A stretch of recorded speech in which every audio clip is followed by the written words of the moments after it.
Howdy everybody, welcome back to the channel where our goal is to provide relevant education and accurate information regarding all things self-defense from the civilian perspective for civilians. My name is Craig, and in today's video, I want to talk more about the Texas Constitutional Carry Bill that has already been voted on. It is out of the House and it is now in Senate committee. So in the video that I did yesterday, y'all can watch that in the banner up here, I talked about House Bill 1911. There were actually two bills that got voted on, House Bill 1911, but the main one that had all the support and the one that eventually got voted and passed the House was HB 1927. And that's what we're going to talk about today. We're going to delve more into that House Bill 1927, and there's really not much difference between the two. So that video that I did yesterday is still valid, but I want to delve more into House Bill 1927. If that bill passes, which we believe it will, how is that going to affect the carry laws, the LTC, the current license to carry? How is that going to affect us concealed carriers in Texas? So I found an infographic from the Gun Owners of America, their Texas division.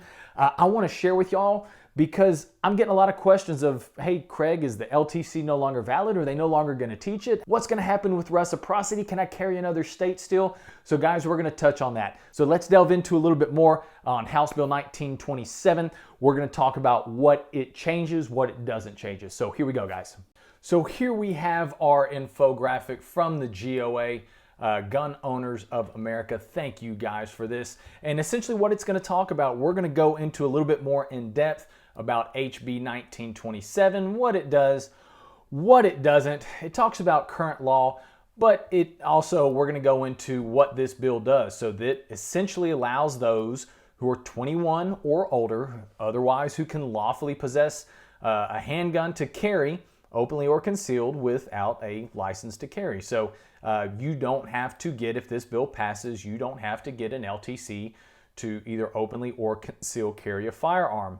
However, it does maintain the current LTC system. So if you want to keep your LTC or continue to get it, because there is a benefit to that with the purchase of a handgun or any firearm, and also reciprocity. So what does this bill not do? So it does not change who can possess a firearm. If you can't legally, if you are a felon, if you cannot legally possess a firearm, this does not change that.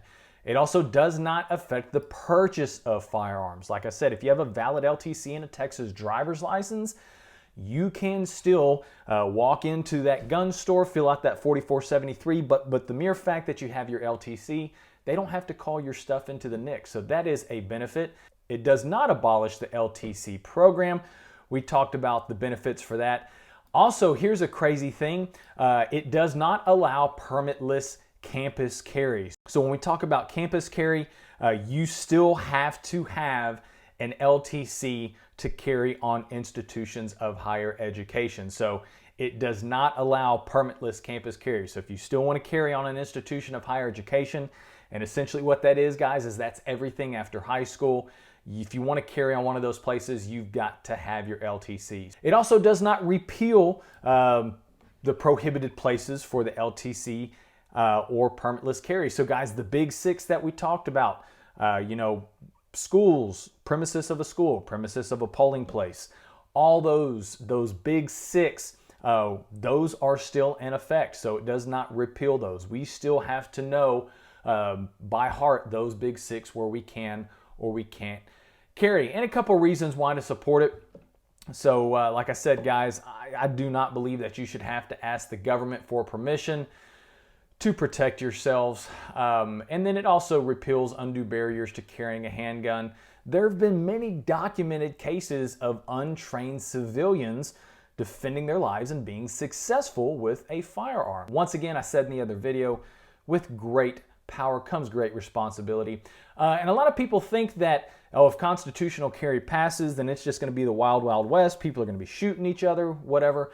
Well, guys, we got to look back at what past states, Arizona, Tennessee just passed it, what those states, what information can we gather from them that will show us what is going to happen. And essentially, guys, crime rates go down and shootings do not go up. So what the media and what the opponents of constitutional carry, what they project, is completely false. Also, I'm not sure if I agree with this, but whatever. It says people tend to voluntarily get more training even though it's not required. Like I said in the other video, people who want to get training will still continue to get training. Here's a cool thing though when it comes to reciprocity. So Texas looks to be the 21st state to allow constitutional carry. There are 20 other states that currently recognize constitutional carry. 4 states were added in 2021, I believe. Tennessee was the last one. But here it talks about where legal gun owners can carry a handgun without a permit, and it gives you your color codes. But essentially what this means is that if you carry in another state that recognizes constitutional carry, then you abide by those laws, you are good to go. It's just for the states that don't, and then that's where the Texas reciprocity with those states would come in. I think right now Texas has reciprocity with 36 other states. If there are 20 states that allow constitutional carry, then that gives you an added buffer of 16 states if you have a license to carry that you can carry in those. But once again, it gives you a couple extra states if you decide to have your LTC, which I still think is probably a pretty good idea, but it gives you that reciprocity, gives you those extra states that you can carry in. But once again, if HB 1927 passes, you don't have to get a permit to carry openly or concealed. And if other states recognize constitutional carry, then you can carry in those states as well. But this infographic will let y'all know what are the restrictions, what are the allowances regarding constitutional carry or permitless carry in other states. So that's about it for that. Remember, House Bill 1927 was the one that ultimately garnered or had all the support, got voted on, and is now in Senate committee. So as this constitutional carry bill goes through the legislative process, guys, I want to keep you updated because I am for it. I am pumped. I hope it passes.